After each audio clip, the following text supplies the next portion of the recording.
안녕하세요. 분당 서울대학교 병원 순환기내과에서 부정맥을 담당하고 있는 오일영입니다.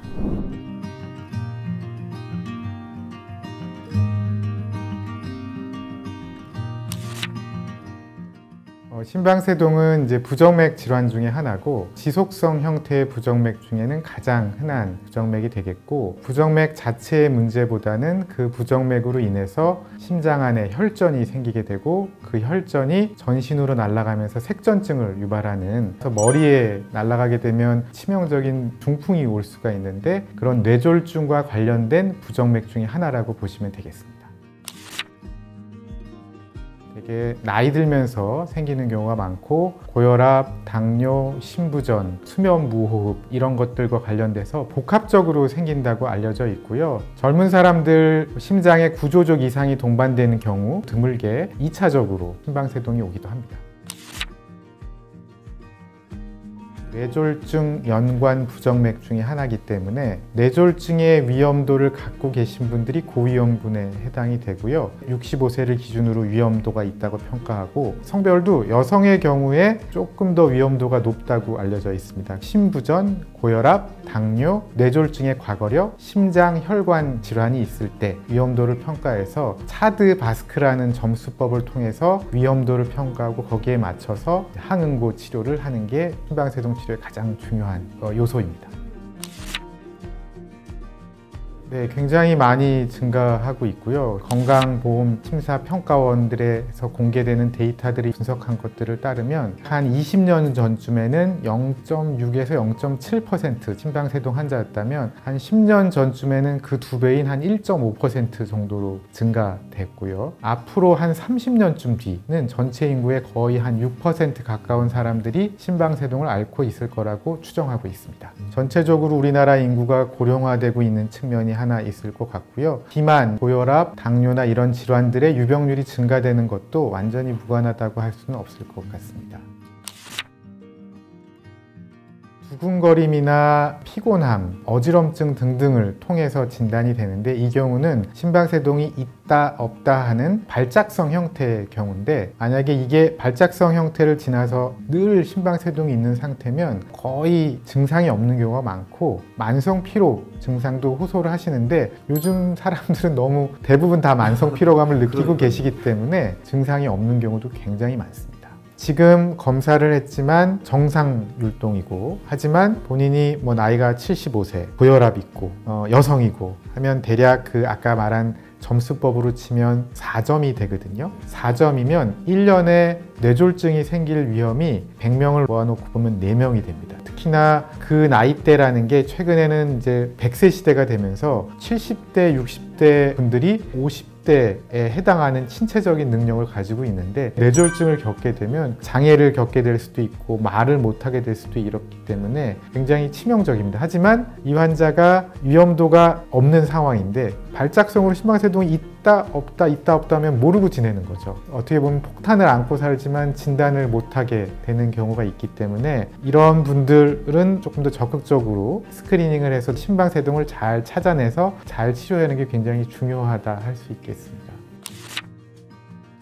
심방세동은 심전도 진단으로 굉장히 쉽게 할 수는 있습니다. 특히나 지속성의 경우라면 지금 심전도를 찍으면 특징적인 심전도가 나오기 때문에 쉽게 진단을 할 수가 있습니다. 그래서 데이터가 아주 많지는 않지만 아까 말씀드린 고위험군, 나이가 많거나 동반된 질환이 있을 경우에는 심방세동을 스크리닝하는 검사들을 시행을 하고 있고요. 반대로 이제 발작성 심방세동의 경우에는 증상은 많지만 그 증상이 있는 순간에 진단이 이루어져야 되기 때문에 오히려 이거는 불편하고, 그래서 병원 가서 검사를 받을 때는 또 증상이 없어졌으면 심전도를 잡아낼 수도 없거든요. 발작성 심방세동은 조기에 진단을 못하는 경우도 있습니다. 그래서 최근에는 어떻게 하냐면, 증상이 발작성 심방세동인데 고위험군이다 하면 많은 웨어러블 디바이스들, 특히 시계 같은 것들을 동원해서 환자들이 증상을 느낄 때 차고 있던 시계를 이용해서 심전도를 찍으면 그 기록이 핸드폰이나 시계로 전송이 되게 되고, 이제 그거를 들고 와서 진단을 받는 경우도 꽤 있습니다. 그렇게 하게 되면 진단율이 매우 좋아지고, 실제로 고위험군에서는 정기적인 자가 심전도 체크로 심방세동의 진단율을 높일 수 있다는 데이터들도 많이 있습니다.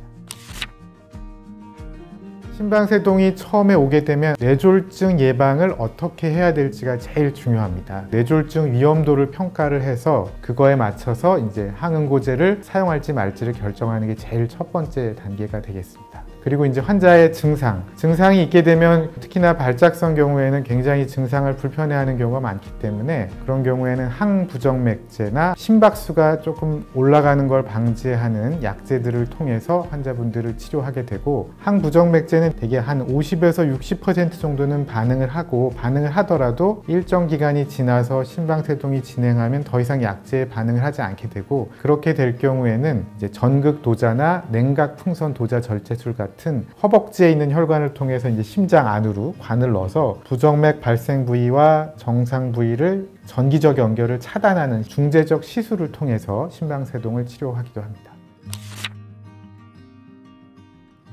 심방세동은 좌심방에 연결된 폐정맥에서 잘못된 전기 신호가 좌심방 쪽으로 내려오면서 생기는 게 원인이라고 알려져 있거든요. 그래서 좌심방과 폐정맥 사이의 전기적 연결을 차단하는 거고, 과거에는 수술을 하면서 가위로 잘라가지고 꼬매는 형태, 이게 너무나 침습적인 방법이기 때문에 가는 관을 넣어서 열 에너지를 이용해서 상처를 내면 전극도자 절제술이 되는 거고, 얼려서 괴사를 시키는 방식을 이용하면 냉각풍선 도자 절제술이 되는 겁니다. 전극도자 절제술은 한 곳을 상처를 내는 겁니다. 한 지점에 상처를 내는데 짧게는 수초에서 길게는 수십 초간의 시간이 걸리고, 그거를 폐정맥 네 군데에서 하게 되면 아무래도 상대적으로 시간이 오래 걸리게 되는데, 냉각풍선은 이 폐정맥이라는 게 둥그런 구조물이기 때문에 동그란 풍선으로 폐정맥을 한 번에 막고 그 다음에 그 풍선 안에 냉각 가스를 주입하게 되면 도장 찢듯이 한 번에 상처가 만들어지는 거죠.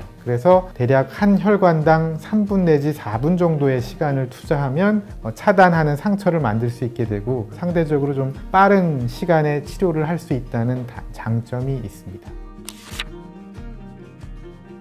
심장이라는 구조물은 우리 몸속의 깊은 곳에 보관이 돼서 보호를 받는 장기거든요. 그 시간이 길어지면 길어질수록 이물질이 심장 안에서 왔다 갔다 하게 되는 거니까 혈전의 위험도도 증가되게 되고, 주변 구조물에 어떤 피해를 미칠 가능성이 증가될 수 있고, 이런 문제들이 되기 때문에 시술 시간이 짧아지는 건 환자의 예후를 굉장히 좋게 하는 중요한 요소가 되거든요.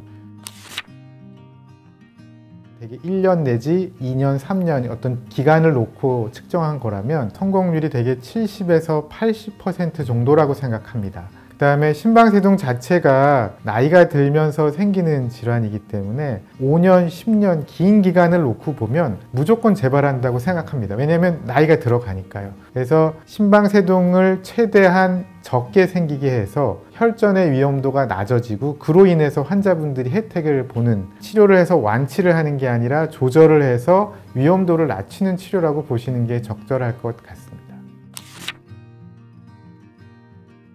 심방세동이 현재 내가 갖고 있다고 해서 뇌졸중의 위험도가 증가되는 게 아니라 동반된 질환에 의해서 뇌졸중이 확률이 증가된다고 말씀을 드렸는데, 나이는 어떻게 할 수 없는 거고 성별도 어떻게 할 수 없는 건데, 그 중에 가장 많은 사람들이 갖고 계신 질환이 당뇨랑 고혈압이거든요. 근데 이 당뇨랑 고혈압은 대표적으로 비만하고 아주 깊은 연관관계를 갖고 있기 때문에 저염식, 꾸준한 운동을 통해서 체중 관리를 하는 거 굉장히 중요하다고 생각합니다.